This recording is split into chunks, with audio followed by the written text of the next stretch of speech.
शर्मा, आप देख रहे हैं राज संवाद न्यूज।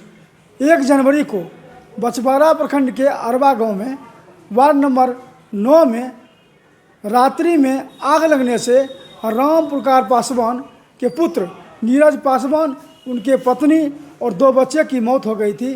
वहां घर में ही जलकर मौत हो गई।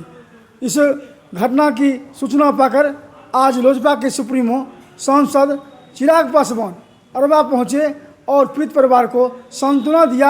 उन्होंने कहा कि वर्तमान जो घर जला हुआ है उसको पक्का का मकान मिलना चाहिए और वहाँ पर्चा मिलना चाहिए। जिला प्रशासन को चाहिए कि तत्काल में उसे तिरपाल की भी व्यवस्था कराए और उसको मदद करे। उन्होंने काफ़ी नाराजगी जताई और क्या कुछ कहा हम राज संवाद के माध्यम से आपको सुनवाते हैं और दिखाते हैं चिराग पासवान क्या कहा। आइए राज संवाद में बने रहिए।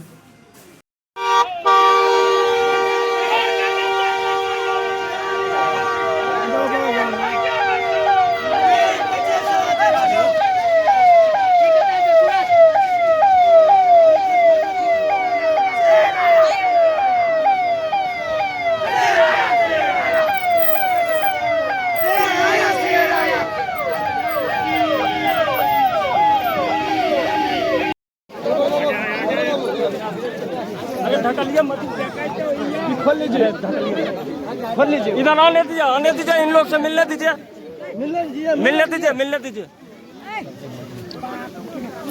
बहुत आइए हटिए।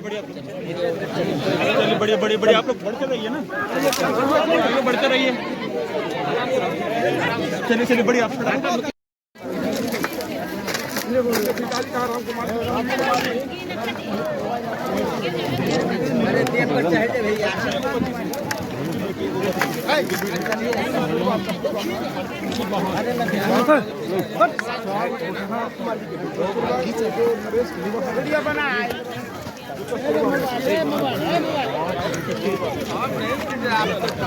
भैया मोबाइल हटाइए ना।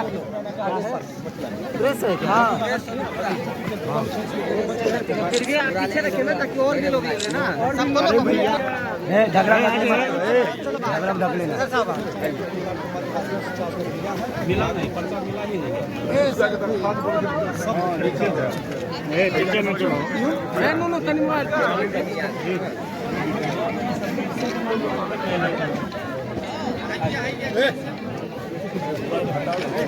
अरे थोड़ा डाउन कर।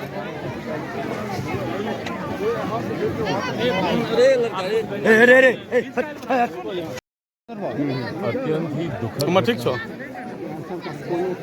एक पूरा परिवार जिस तरीके से सार्वजनिक की घटना अरे इधर देख रहे लो उनको साथ ही में महिला अरे आप निश्चिंत रहिए, क्यों टेंशन ले रहे हैं आप? नहीं कुछ होगा ना, आप निश्चिंत रहिए। और 8 महीने के गर्भ जिस तरीके से पूरा परिवार इस तरीके से समाप्त हुआ है, मुझे नहीं लगता इससे ज़्यादा दुखद किसी परिवार के लिए और कोई घटना हो सकती। आप माथा पे लग ऐसे में सिर्फ परिवार का यहाँ पर ढाढ़स बांधने, उनके साथ इस दुख की घड़ी में खड़े होने के लिए हम लोग यहाँ पर आए, और साथ ही सरकार से ये मांग भी करते हैं। इतने समय से पासवानों की खास तौर पर बड़ी संख्या में एक बड़ी आबादी यहाँ पर है, पर अभी तक ना उन्हें पर्चा दिया गया। अगर आज यहाँ पर एक पक्का मकान होता तो संभवतः ऐसी घटना नहीं घटती, ये परिवार जीवित रहता, खुशहाल रहता। पर जिस तरीके से उदासीनता बरती गई है, मैं इसमें जात पात की राजनीति नहीं कर रहा, पर ये बात को भी झुटलाया नहीं जा सकता कि मौजूदा सरकार ने और मौजूदा मुख्यमंत्री ने एक जाति विशेष के साथ लंबे समय से भेदभाव की भावना रखी।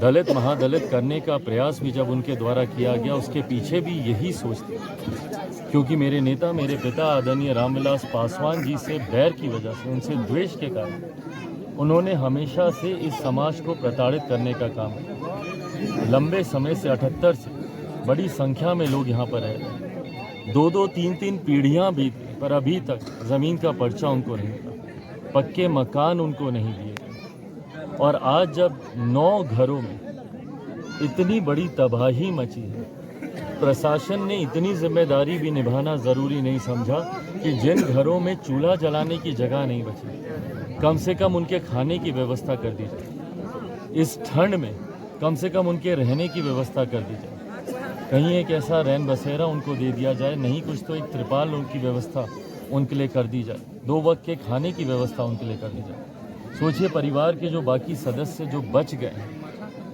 वो लोग कैसे इस ठंड में रहेंगे, कैसे अपने खाने की व्यवस्था करेंगे। और आज जब यहाँ पे आकर जब हम लोगों ने संपर्क साधना चाहा डीएम साहब से, एसडीओ साहब से, तो उन्होंने फ़ोन तक उठाना ज़रूरी नहीं समझा। बहरहाल उम्मीद करता हूँ व्यस्त होंगे, कहीं बातचीत ज़रूर हो जाएगी उनसे। पर जिस तरीके से प्रशासन का उदासीन रवैया ऐसी घटनाओं के बाद देखने को मिलता है, इनके घर का खाने कमाने वाला एक सदस्य क्या ये सरकार की जिम्मेदारी नहीं बनती है कि सरकार इनकी उचित व्यवस्था करे, इनके पुनर्वास की व्यवस्था करके इनको। आप लोगों ने जो एक मुआवजा होता है उसको औपचारिकता के तौर पर देकर अपना पल्ला झाड़ लिया।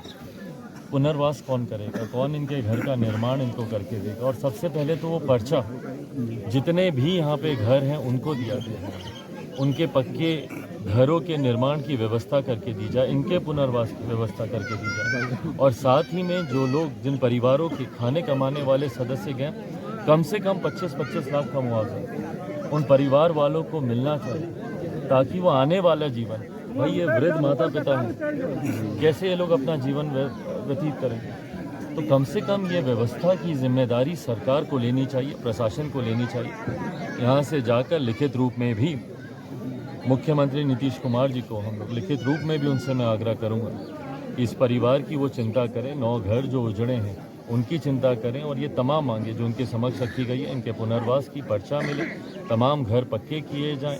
जब तक नहीं होता तब तक इनके रहने खाने की व्यवस्था की जाए और 25 लाख रुपए का मुआवजा इन लोगों को दिया जाए। ये तमाम बातें प्रशासन के सामने और लिखित रूप में मुख्यमंत्री जी के सामने भी रखी जाएंगी। सर क्या ये लेने लायक नहीं थे घर? सर सबसे पहले तो इन्हें घर मिलना चाहिए सर, अगर घर मिल जाता तो नहीं मिल पाता, नहीं ऐसा इतना बड़ा घटना नहीं होता। सर क्या ये लेने योग्य नहीं थे? क्या चीज़ रह गया था कमी जो इसको नहीं मिल पाया घर, बताइए सर। दिक्कत यही है ना, जात पात की राजनीति हमारे प्रदेश में की जाती है। प्रदेश की सरकारें, प्रदेश का नेतृत्व सिर्फ जात पात, धर्म, मजहब के आधार पर बिहारियों को देखने का काम करता है। मेरे मुख्यमंत्री के लिए कोई भी व्यक्ति बिहारी नहीं है। मेरे मुख्यमंत्री के लिए या तो वो हिंदू है, या मुसलमान है, या वो ब्राह्मण है, या वो कुर्मी है, या वो राजपूत है, या वो भूमिहार है, या वो दलित है, महादलित है, पिछड़ा है, अति पिछड़ा है, अगड़ा है, पिछड़ा है, वो सब है, पर वो बिहारी नहीं है।